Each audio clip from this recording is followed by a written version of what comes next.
And she is a podcaster, she is an author, she helps women with money. I mean, she has done it all. And she's an angel investor as well. So I am thrilled to have her as a guest on our podcast today. So before we dive in, could you introduce yourself to the audience, who you are, and all these great things that you're doing? Sure. Thank you. First of all, thank you for inviting me. I'm really honored. I'm loving the mother-daughter thing here. Like I'm gonna hang up and call my daughters and be like, all right, stop everything. This is what we're doing. So you are inspiring me as well. So thank you. My name is Galia Gishan. I have worked in finance and financial services really my whole career. I have an undergrad degree in finance from University of Florida, which is where I grew up. And then right away I went to Wall Street and just said, okay, I'm going to work on Wall Street, make a lot of money because that's what you do. And like immediately I was like, okay, I like this, but like, how can I put it to better use? And so from get-go, I said, all right, I want to really help women with financial literacy. That was really just very early on. And it was just as simple as like, wait, you don't have a 401k? Doesn't everybody know how to do that? Right. And, they don't. Or isn't budgeting easy? Doesn't everybody do that? So things that I took for granted because I am good with money and finance. And I joke, I have a long list of things I'm not good with, but money and personal finance, I was from the get-go. So I really wanted to teach women about money and then especially when I got married and had children and I knew that I really couldn't work Wall Street hours. So I did that for a little over 10 years. And I said, let me focus on really financial education from the get-go. I said, we want to teach people how to do it. It's like teach a person to fish, bring them to the water. So versus just like doing it for themselves. And then I also found that the people who were teaching a lot of times were also just had the really bias of let me sell you something. And so I wanted to really create an independent place and then you can create your own relationships. So I taught personal finance and investing. I taught at Barnard College. I taught at the Freelancers Union in New York City. And I ended up working with creatives and freelancers and entrepreneurs. And, as someone who's got such a strong financial background, I was really like, oh my God, I love the creativity because I don't have it in my life. Yeah. And it was just exciting. You've worked in this arena for a long time and I found I really enjoyed teaching and helping someone who maybe only had $5,000 saved versus 5 million. And then I wrote a book and and let me have a career and raise my children and have them see me as a working mother, bring in money, first Yeah. and foremost, create retirement and savings and security, and also have flexibility and power in my life. And that was something that was really important to me. Um, And so that was down to earth finance. I still do it. I still teach. It's not the majority of where I spend my time, but I still do that every week in some area. And then, I found that I really wanted to just continue giving, to me, it's all about giving you the tools and giving you the empowerments, then you can make your choices and do whatever you want. Right. And then just really by chance on a personal note, I started getting into angel investing and the bug bit me. The bug bit me. I loved it because it was almost like immediate gratification because I thought, okay, well, if I invest five or $10,000 in a company that supports my mission, which is women-led or underrepresented founder impact, I can make money. They can have a successful business. They can, so, and right away I lost a lot of money. Yeah. Because I was thinking more of it as like a nonprofit or volunteer versus like, no, no, I have to make money. And now that's more first and foremost. So then I just really started getting into angel investing on an individual basis and then on a group basis and a fund basis. And now I actually run a small fund. Oh, wow. Yeah, so and it's and I'm an LP in funds around the country. I've really built a whole community. I live in Connecticut, so I'm outside of New York, Boston, but I've built a community nationwide, and our sole focus is really about investing in underrepresented founders, and to me, that's about just it's supporting our economy, Yeah. it's supporting businesses, and it's also just like giving women and these underrepresented founders tools so they can have choices and financial empowerment. And I have two daughters and I'm really proud of them and they're already like, launching just independent careers and that's to me about no matter what you do is just having your independence and having financial literacy. It's just Yeah. my soapbox. Yeah, that's beautiful and Oh, so and I wrote a empowering. book. I've And written you wrote a book, and we're going to I wrote talk a all fiction about book, that, yes. which is The fantastic. accidental suffragist. So yeah, so that's who I am. And then I've done a podcast. So I've, to me, financial literacy is the tool and it's a thread in everything I've done. So it's the Hmm. podcast, it's working on Wall Street, it's teaching, it's investing. Fantastic. Yeah. And it's such a big need out there as we navigate the same similar waters. So many women have so many questions, and they're afraid to talk about money, and that's why we named our podcast Women in Money, the shit we don't talk about. And we're trying to really open that conversation up over and over and over again, because as we say, if we're not talking about money, we're not learning about money. So we're so grateful to have you here today, and would love to kind of dig in a little bit, ask you a few questions. um, and one is you work with people, through so many different life transitions. How does financial planning change when you're moving from like one stage of life to another, for your first job, or you're getting married, which is a big, big transition, I think, when you're bringing somebody else into your financial discussions, retirement, all of that? Well, I would start by saying that rarely does financial planning happen when you just are like, oh, I just need a checkup. It Hmm. usually happens because there's something in your life that's triggering it, Yeah. like a new baby or getting married or divorce. So that's number one. But two, it's I think the main difference is timing. So when Mm. you're young and in your 20s and 30s, and you might, if that's at the stage that you're at, like you really think, oh, I have the whole world. I have the whole time in the world to do it. So whereas if you're in your 50s and 60s, you don't have as much time. So you Hmm. essentially don't have the power of compounding and Hmm. compound interest. So that's the main difference. And then as a result, that will affect how you invest your money Hmm. because you can take on more risk at a younger age versus when you're older and you really need your money in 5, 10 years. And then I think also the real estate plays a component Mm. because very often as you're younger, you're saving for whether it's the down payment or you still have a big mortgage. And when you're older, the real estate is okay. Like, what I find, or I've seen couples that have their house paid off, but they're like, okay, so here's an asset. I still need to live somewhere, but what do I Right. do with that? So that's a lot Right. of different decisions around that. For sure. So I'd say those, and then also life insurance or insurance policies because you don't need them again at that later stage. Right. So what do you do with them? And those can be some tough decisions as well. Hmm. Interesting. Um, what do you see as some of the biggest financial challenges that women face as they navigate their lives, and how do they kind of overcome those? So the first is just women don't take the risk, and I'm just Mm. generalizing, but just take Hmm. the risk. Like, just do it. And I can give you some tools on how to, but we actually thought about with our fund, because we're all women LPs investors, is we were going to have a poker night. And which is very common. And obviously it would just be play money, but the whole purpose is to teach women how to take on risk. Yeah. Right? So have fun, right? And I don't play poker. I don't know how. So I was like, sure, sign me up. So number one is like women are just, we're really great with the day-to-day decisions, but we're Hmm. not necessarily like comfortable with like the bigger long term, like buying a house or investing, or, we're great about like, oh, let's budget for a trip Hmm. or renovation or down payment. But so I think it's really just like get comfortable with taking risk and own the money decisions. What Hmm. I see are the decisions are left to Hmm. their spouse, their partner, their parent, their financial advisor. Hmm. So, take back that power. So a few things is, swap money duties. Say, you know what, you do the day-to-day pills and I'll do the mutual fund checkups for the next year. Let's just Yeah. swap that. Number, two, if you have money with anybody, take 10,000 on your own and say, I'm just going to open an account at Fidelity or Vanguard. It'll still be in both our names, but let me own this money. Let Hmm. me say I'm going to take 10,000 and just start investing and figure out how to do it. And I say 10,000 as it's a small amount. Maybe that's all you've got. So then take 1,000. Right. If you have a financial advisor, meet with them alone. And again, this isn't a point of doing it secretive or Right. behind anyone's back, but it's just like it's gonna be scary, but meet with that financial advisor alone, meet with the estate planning attorney alone, just to have a few sessions so that you can really say, okay, here's the attention on me that I can ask the questions.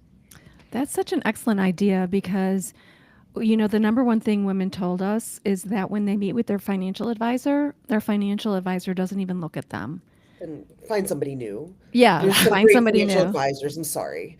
I There's know. great advisors, but if they're not gonna, that's BS. It is, and it's horrific. Uh, Horrific. And I've had that happen to me too. yeah. I always say my father, so I'm divorced, my father used to always call my ex-husband and say, and I'm very close with my ex, we have a great relationship, but he'd be like, Adam, what do you think about this insurance policy? And Adam's like, I don't know, ask Galia. So my own father wouldn't even talk to me about it. Well, that's the thing. I mean, we've kind of been enculturated into this model where the money discussion is only between the men, and it's hurt women so much Mhm. because women are statistically going to outlive their spouse, their male spouse, and they're going to age alone. And if they haven't stepped in and gained control of their finances or learned, that's not a really good time to start learning. And it doesn't And get easier, it right? It's doesn't not get getting easier. easier. And I feel like, that's where women kind of open the bag. They're given this bag that kind of says, oh, this is what you get for the rest of your life. And they don't really know because they haven't been part of the discussion. So part of our mission is to say to women like you are, get in front of it, learn, take Right, a risk, try things, ask people, right. get out there and learn and take charge of your financial power. And women, I mean, in addition to outliving men, we also take, what is it, like 11 years off Yeah. between caring for children and parents. I'm dealing Yep. with an aging mother now. Yep. Oh my, it's a chunk of my time. It's like an absolute commitment. So, and again, that's who we are. That's what, Yep. I'm not saying don't do it, but as a No. result, it's even more important to really know how much you need for money and own it. Yeah. Yeah. And caregiving is, like we say, a tsunami coming our way because as this population is aging, we are all, as women, statistically, they take on the caregiving role. They're going to be responsible for taking care of an aging parent, an in law, maybe a sick child or a disabled child. They're the ones who take on that lion's share of that work, which also takes them out of the workforce. And it's a woman's issue and it's a financial issue. Right, So we really need to start thinking about all the reasons why we need to step in to our financial power today and just get started. right. Yeah, and so it is about overcoming any of those fears, getting that education, and kind of, overcoming those bad money messages that we have received, all these different things. And so, and that's why I love that you're not only helping women with their finances, but then you're also being an angel investor. And as we know, as business owners, women get, you know, 1, 2%, 3% of some of that funding, and women of color even get less. And so to have more women to be able to educate about your finances, but turn back around and help fund you and help you with that process, is super amazing. Hmm. And so, with your experience being an angel investor, what role does financial literacy, play for women who are looking to start a business or invest in those new ventures? I mean, first of all, I'm loving this part of my career, my chapter, like loving it. Like I've always loved the financial empowerment, but at the end of the day, when you do financial planning for a long time, you're like, it's not that different. Like, but I really am like enjoying my day to day these days. So I'm excited about this. So some great advice somebody gave me is like, at the end of the day, as an investor, your number one goal is ROI. Mm-hmm. Mm-hmm. So you need to think as an investor is how can I get my money back? Mm-hmm. And I'm a numbers person, so that's easy. So what I say that to number one, to the companies that are either pitching me, and I think I talked to 80 companies last year and we invested in Wow. 7, um, is that I want to invest in you. I want to support, like I've got 37 women behind me, including my own money, and I want to invest in you as a woman or person of color. But if I don't make money, it doesn't make sense. Mm-hmm. Right. So number one is tell me how I'm going to make my money.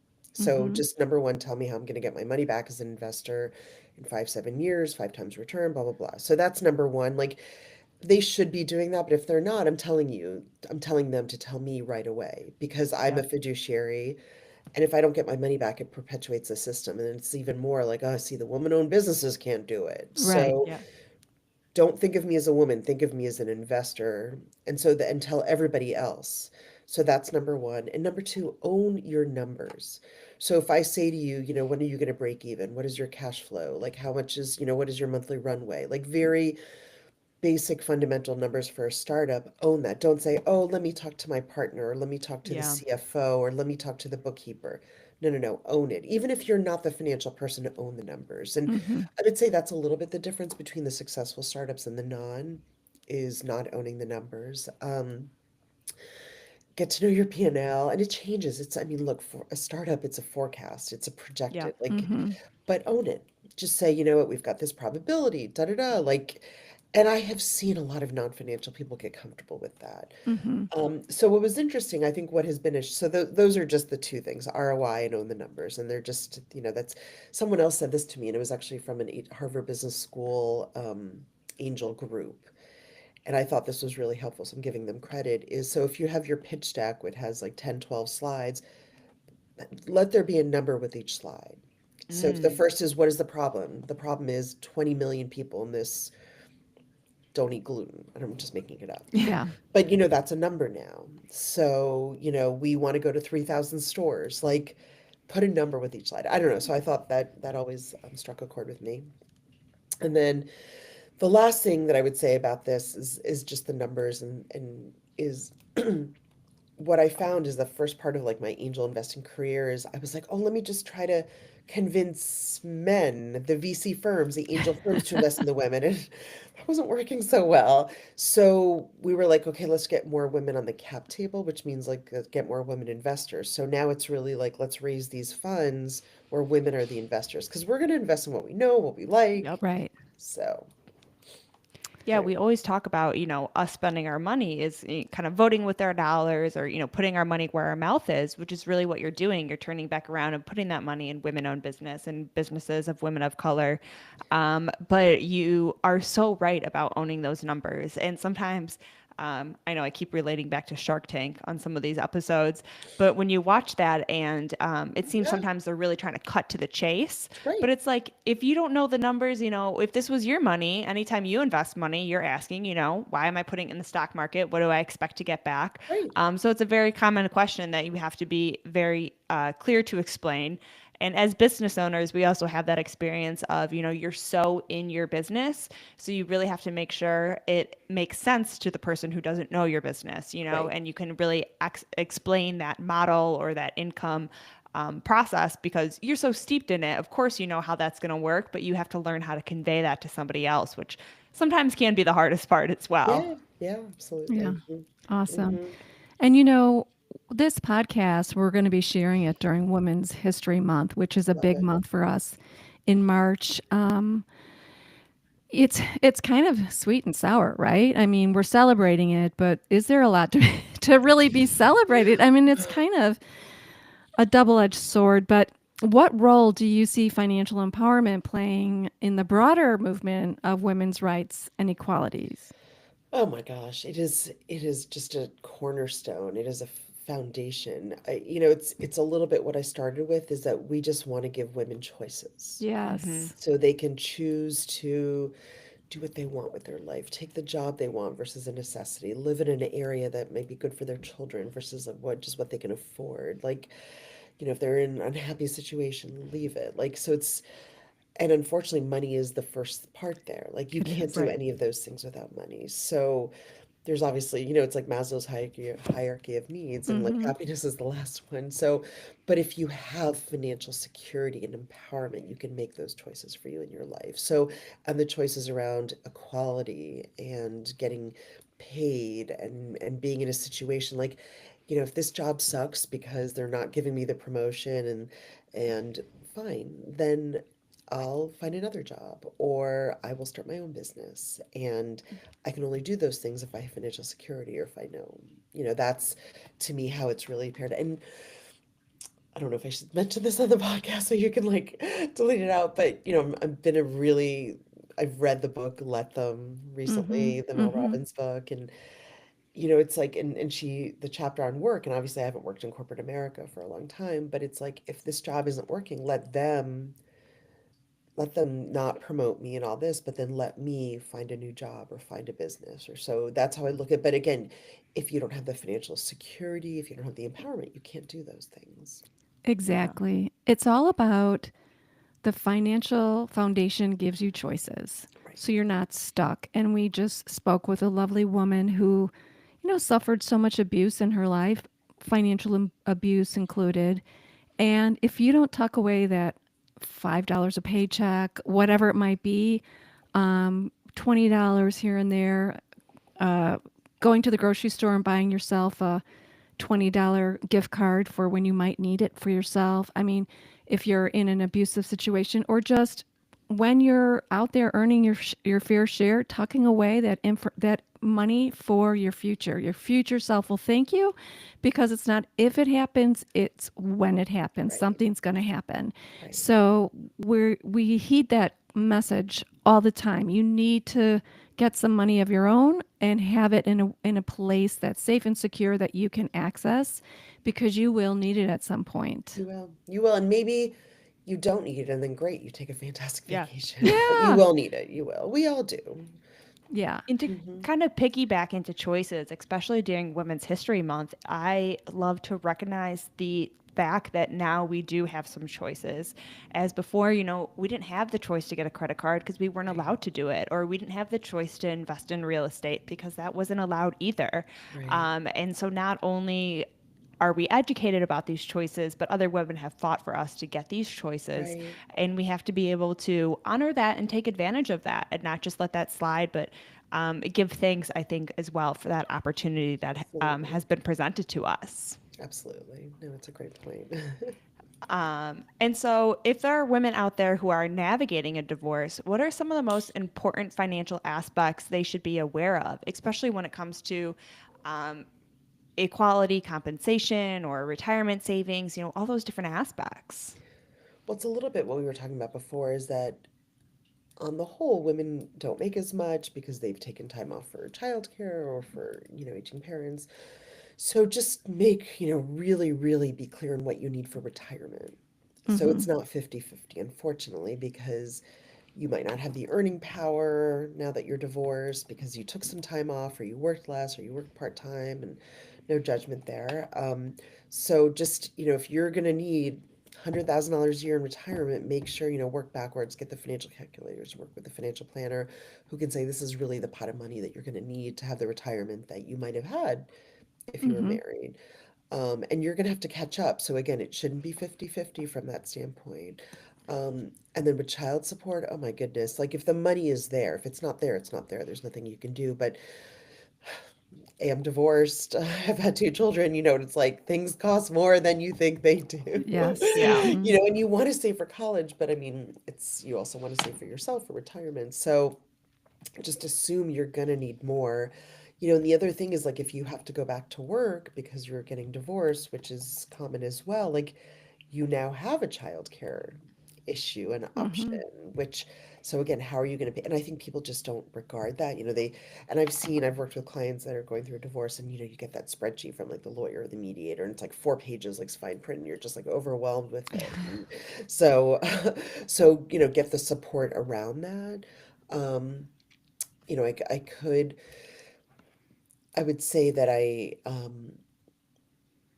there's, I think the issue of, and maybe there's a sliding scales that, people have to go back to work, but they can't go back right away because they took time off. Right. And so they might have to take classes to like Right. learn something new, or maybe they have to take kind of like a starter job and then get promoted. So take that into account because, yes, it would be great if you could just like go back to work and make the 6 figures. But what if you can't? What if it'll take you a few years or you might not? So I think being realistic, but just the other thing is that I worked with a client who fought tooth and nail to keep the house and keep it in her Mm. name and get it. And it's ended up being like a really, I think, great asset for her for security. So I actually Mm. have a few clients that, and it was hard to do that and it was hard to think about that. But I think if you can and if it works financially, like having that asset can actually like really help you. Yeah. Yeah. There's a lot to consider when you're going through divorce. I've been through it myself, and it's not the same road for everybody. And so you just really need to make sure you're working with experts who can help give you data, the information you need to make a good, swift decision, Right, and not to make it too swiftly, right? right, Not right, just say, I got to get through this. let's just whatever, make it happen. But really think through every single one of those financial decisions before you sign any document because you can't undo that. Right. And one other thing that I would add is talk to people, because I think that, again, having gone through a divorce, and again, we were amicable, which is unusual, and but it's a very shameful time of our lives. Like Hmm. we feel like, there's children involved, we feel like we've failed, nobody gets married thinking they're going to get divorced. So it can be a really, really emotional, and I say shameful, it's not a shameful thing that you're doing, but I know there's a lot of shame. So as a result, you don't want to talk to anybody. You don't want to Right. like Hmm. tell people, but like I know for me that, and I'm obviously like, know my finances, like that was the easy part, but just talking to my friends who went through it and just being really honest, being like, okay, what do you think about child support versus alimony and da da da? Like, and should we keep things on our names or should we not? Things that the lawyer, the mediator, but like, why not talk to your friends about it? Right. And I Right. think it's a support, but most people don't, because it's such a, they're like, I'm going through a divorce, I can't talk about it. I know. But everybody I know who's been through it all has something like, I wish I knew, I wish Right, someone told me. So right, be that person who right, ask for that information, as I know people don't always want to give that unsolicited advice around a divorce, or you don't always know someone's going through it.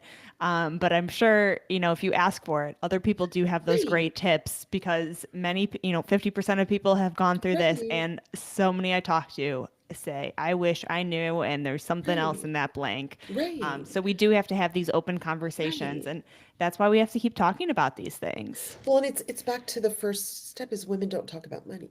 Yep. Exactly.